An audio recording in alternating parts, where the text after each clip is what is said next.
علماء نے لکھا ہے کہ برکت جو ہے در حقیقت اللہ کی طرف سے وہ انعام ہوتا ہے جو غیبی طور پر انسان کو عطا کیا جاتا ہے، اس کے اندر اسباب کا دخل نہیں ہوتا۔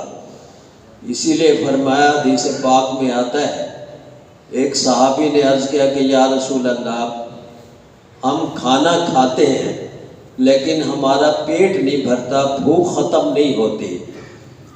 تو آپ نے ارشاد فرمایا لعلکم تفترقون، شاید تم الگ الگ بیٹھ کر کھانا کھاتے ہو جس کی وجہ سے تمہارے کھانے میں وہ برکت پیدا نہیں ہوتی۔ مل جل کر بیٹھ کر، اکٹھے بیٹھ کر کھانا کھایا کرو، اس سے یہ ہوتا ہے کہ اللہ تبارک و تعالیٰ کی طرف سے برکت آ جاتی ہے۔ اور طعام الواحد یکفی الاثنین، ایک آدمی کا کھانا دو آدمیوں کے لیے کافی ہو جاتا ہے۔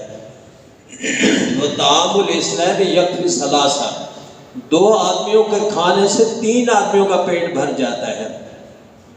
وطعام الثلاثہ یکفی الاربعہ، تین آدمیوں کے کھانے سے چار آدمیوں کا پیٹ بھر جاتا ہے۔ یہ آپ حضرات نے بسا اوقات اس چیز کا مشاہدہ کیا ہوگا کہ ایک آدمی کا کھانا ہو، اگر دوسرے آدمی کو اس میں ساتھ شامل کر دیا جائے تو قدرتی طور پر دونوں آدمیوں کی بھوک اتر جاتی ہے۔ وہی برکت ہوتی ہے اللہ تبارک و تعالیٰ کی طرف سے، جو اکٹھے بیٹھ کر کھانے کی وجہ سے اس کھانے میں شامل ہو جاتی ہے۔ حضور اکرم صلی اللہ علیہ وسلم نے کھانے کے جو آداب ارشاد فرمائے ہیں، اس میں یہ بھی ایک ادب ارشاد فرمایا برکت کے حاصل کرنے کے لیے کہ اگر کھانا ایک ہی قسم کا ہے، جیسے اس زمانے میں سرید کا رواج تھا کہ شوربے کے اندر روٹیوں کو بھگو کر وہ بنا لیا کرتے تھے، اور یا ایک ہی بڑی پرات کے اندر یا برتن کے اندر ایک ہی قسم کا سالن ہے، کھانا ہے، تو پھر فرمایا کہ اس کا ادب یہ ہے کہ اپنے سامنے سے کھاؤ، دوسری طرف ہاتھ نہ مارو، اور درمیان سے بھی نہ کھاؤ، اس لیے کہ درمیان میں برکت اترتی رہتی ہے۔ اور اگر کھانا مختلف قسم کا ہے، پھل ہیں مختلف قسم کے یا میوے ہیں مختلف قسم کے، تو پھر ان کو لینے کے لیے آدمی اپنا ہاتھ پورے تھال کے اندر بڑھا سکتا ہے۔ تو یہ ادب ذکر فرمایا سرکار دو عالم صلی اللہ علیہ وسلم۔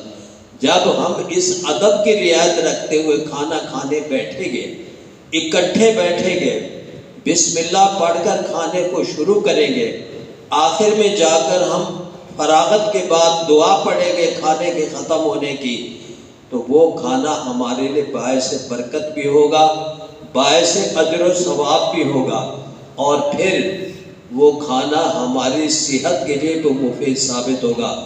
آج ہم کھانا کھا کر بیمار جو ہو جاتے ہیں، اس کی دراصل وجہ یہی ہے کہ ہم پیٹ بھرنے کی نیت سے کھانا کھاتے ہیں، سنت پر عمل کرنے کی نیت سے ہم کھانا نہیں کھاتے۔ اگر ہم سنت کے مطابق کھا لیں، پیٹ تو ہمارا بھرنا ہی ہے کھانا کھانے سے، لیکن سرکار دو عالم صلی اللہ علیہ وسلم کی ان نورانی سنتوں کو اپنا کر ہم اپنے دل کو منور کر سکتے ہیں، ہم اس کھانے کو اپنے لیے باعث برکت بنا سکتے ہیں۔ تو حضرت حلیمہ رضی اللہ تعالی عنہا فرمانے لگی کہ یہ اس کی برکت ہے جو ہم یہ بچہ لے کر آئے ہیں۔ تو نبی کریم صلی اللہ علیہ وسلم کے وجود اقدس کی برکتیں اللہ نے سر عام ان لوگوں کو دکھائیں۔ اللہ ہمیں عمل کی توفیق عطا فرمائے۔